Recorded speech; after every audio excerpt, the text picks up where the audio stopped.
Hi everyone, it's Lisa Mears here, and I'm so excited to finally get my hands on the brand new Artis Craft Glue from Scrapbookcom. This glue is perfect for all of your paper crafting, whether you're a card maker, scrapbooker, or even a mixed media artist. You can use this glue to glue cardstock, embellishments, die cuts, buttons, and so much more. So inside the box I have my craft glue. So I'll go ahead and pull that out of the box, and inside the box also comes with a package of precision tips. And if you needed to get an additional package of precision tips, they do sell them separately, and that's what you see there on the table wrapped up in the scrapbook.com packaging. But here's what the craft glue looks like. It is a 4-ounce bottle, and it is non-toxic. It has a long-lasting hold. It dries clear and smooth, and it's perfect for paper crafts. And on the back it just says to remove the red stopper before using. So I'll show you how to set up your glue so that you can use it on all your paper crafting projects. But first I do want to show you that here is the vial of the precision tips that's included with your glue. So you can technically, when you purchase this glue, you can use it right out of the package. But if you wanted to get an extra pack of the precision tips, you can also purchase that separately on the website. And I will have a link for both of these products down in the description box of this YouTube video. So here are all of the tips. This first white piece, that is just a storage tip. So there's not actually a hole in the top, so you can just put that on the glue to store it. This particular tip is the ultra fine tip. The green one is the fine tip, so the hole is a little bit bigger opening. And then you also have your cleaning pin. So the cleaning pin will fit in both of the tips, so it will fit in the ultra fine tip as well as the fine tip. And then this is the cap that you actually put your tips on top of. So you would simply take the cap, and then you would take one of the tips. Here I'm using the ultrafine tip, and just screw it on. And then to remove it, you just twist it to come off. You can also put the cap on there, and you can put the fine tip on there. So they just pop on, you twist them, and they are good to go. And when you're done, just unscrew the tip, and then you can store the tips. And the extra package of precision tips that you can purchase separately, it has all of the same tips in there for you. Also included in the package is a little sheet that shows you what the tips are. So let's go ahead and take a look at how this works with the tips. I'm going to go ahead and unscrew the top of my glue. And then I'm going to unscrew the tip that is on there already, and there's a little red stopper, and I'm just going to pull that out. That red stopper you can throw in the garbage, but keep the other plastic tip because you can use that for another tip. So you can have a third tip for this glue. So you can see what that looks like close up. So I'm going to go ahead and draw a line with the glue, and you can see how it comes out. So this tip is not very fine, but it still comes out in a nice thin line. So I'm going to go ahead and remove this cap, and I'm going to go with my second tip. But before I add the tip, remember I have to add the white cap, and then I'll twist on the green fine tip. This one has a little bit of a thicker hole on the tip. The glue does come out a little bit thicker, so if you had a large area to cover with glue, you might want to use this fine tip. I'm going to go ahead and twist that tip off, and now I'm going to replace it with the ultra fine tip, and this is my favorite tip to use. You can see that the glue comes out a very thin line, so if you're working with detailed die cuts, you can use this tip to get into the small details of those die cuts. So maybe word dies or very small dies. This one is perfect for that. So when you're done, you can leave the tip on the glue and then just stick the pin inside, and that will keep the glue from clogging. But if you didn't want to use the cleaning pin to store your glue, you can always use the white storage tip. And I'm not showing that here, but instead I'm just showing you that you can use that cleaning pin to insert into the fine tip, and it will fit in there as well. So if you wanted to store the glue with the pin so that it's not clogging, go ahead and use that pin. So here I just want to show you after letting that glue sit for a little while, it does dry clear. The thin line dried the fastest, but the thicker the line of glue, the longer it will take to dry clear. So here I just want to show you that when you're adding glue to your cardstock, here I'm just adding it to the pink cardstock. I'm going to put it here on the black cardstock, and I'm just going to press this down really well. I'm going to go ahead and put the cleaning pin inside of the glue tip. And then as I lift this cardstock up, I want you to notice that it actually is flat. So those two layers of cardstock, they dry flat. It's not clumpy underneath, it's completely flat.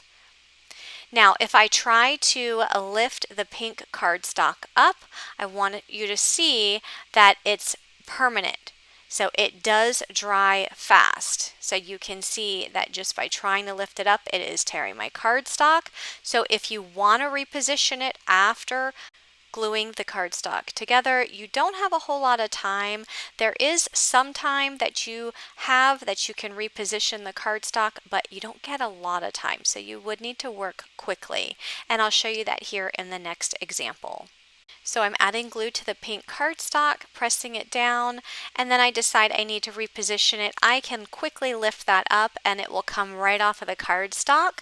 It does dry quick, and you can already see that the glue is drying in between the cardstock layers. So if I want to reapply my cardstock, I'm just going to add a little bit more glue and then hopefully get it in the right place the second time.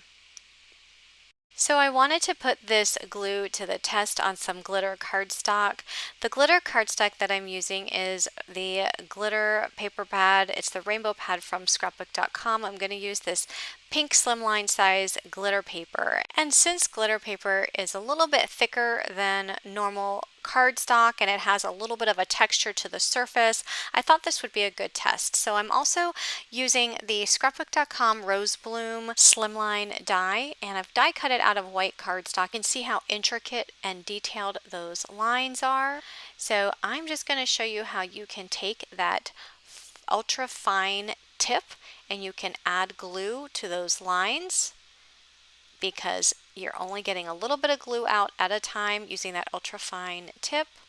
And I'm just coating all of those lines, and then I'll add it to the cardstock. And I'm going to work in sections rather than putting glue all over this entire background die. I'm just working in sections, because if I try to put glue over the entire background die at once, I might find that part of the glue that I added first has already dried a little bit. So if I work in sections, I can be sure that the glue remains wet when I apply it to that glitter cardstock. So here I'm working on the next section, just adding the glue to the back of the die on all of those fine lines, and then I'll press this down onto my glitter paper, and then I'll go to the next section and repeat the process. And I think I worked in 4 different sections on this large slimline die until the entire piece of glitter paper was covered. So it did adhere very well to the glitter cardstock. It's not coming up at all. I don't want to try and force this up because I like this background and I could totally use this on a card.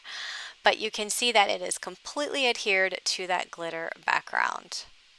Look how pretty that is. I love all that glitter coming through all of those roses. And then if I turn this to the side, you can see that it does dry flat. So there's no clumping whatsoever. You can also use this glue. It's perfect for smaller die cuts. I am using the Scrapbookcom Bear die set, and I've already die cut all of the little pieces to put this adorable bear together. I'm using the ultra fine tip once again, and you can see how it goes on perfectly on that thin cardstock for the bear's nose and mouth, and then I can add it to the face. So while I'm putting this cute little bear together, I do want to read you a couple of the features of this glue. So as I said, it is a 4-ounce bottle, and it dries clear, and it has a matte finish. It is fast drying, which we've already looked at. It is non-toxic. acid-free, photo-safe, wrinkle and clump resistant. It's water-based, washable, and it can be used with fabric, wood, and leather. And there is a note on the Scrapbook.com website that says this glue is prone to freezing if it's left outside during the winter months, and if it does freeze, it can damage the quality of your product. So do keep that in mind if you are ordering this product during winter months. The precision tips can also be used with the Scrapbook.com pops of color, and I'm going to show you that in just a little bit, how you can add those precision tips to the pops of color to get a more fine flow with the pops of color. So here I can also make small dots of glue, which I'm adding to the face to add the eyes. So once I add the little drop of glue, I can go ahead and add the black piece for the eye. So I love using that ultrafine tip because, again, it just gives me a very small drop of glue, exactly the size that I need for this small little dot of black cardstock for this eye. I went ahead and put together the Santa hat and added it to the bear. So there is my cute little bear. And then I also want to show you how you can use this with your word dies. I know all of us have some intricate word dies in our stash. So here again, I'm using the ultrafine tip just to add glue to the back of the die and then adding it to the shadow layer. So that ultrafine tip makes it so easy. So here I'm going to use the tip with the pops of color. So if you're not familiar with the pops of color, they are a liquid embellishment from Scrapbook.com. They come in so many different colors, and you can use your tips with the pops of color to get a very fine flow.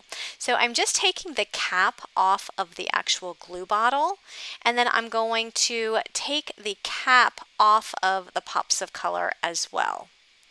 I'm going to screw the white cap on top of the pops of color, and then I'm going to add one of the tips. And again, here I'm using the ultrafine tip. Now I do suggest, if you're using the same tip, to go ahead and wash out the tip and the cap before using it with your pops of color. Otherwise, you're going to have a little bit of glue left in the cap and the tip. But you can see how it does give you a very thin, fine line when you're using your pops of color. So I love how the cap of the glue fits perfectly on the pops of color bottle, and then you can use your tips, mix and match them with your pops of color. Now, if you find yourself wanting to use these for all of your bottles of pops of color, you might want to invest in some extra tips. But you definitely don't have to. You can use the same tip as long as you wash it between your glue and the pops of color, or if you're using a different color pops of color, just washing it out so you don't mix the colors. So here I just want to show you, this is a pops of color without a fine tip, and you can see the difference in the flow. So you really can control and get down into a very fine flow with this ultra fine tip. Here I'm just going to write my name in cursive. So if you wanted to write your name or draw hearts or draw stars or just put dots, you can do that using these tips. Here I'm just adding the black pops of color with the ultrafine tip to the bear's eyes. So rather than using cardstock, I just use the ultrafine tip to give this bear eyes. Next, I stenciled out a heart pattern stencil. This is the heart pattern stencil from Scrapbook.com. I stenciled the hearts in pink ink and then the layer with the mermaid ink, which is a teal color. And I'm using the pops of color in a similar color just to make that teal ink darker and add some dimension to this stenciled background. So you can see I'm just using that ultrafine tip just to go over those lines.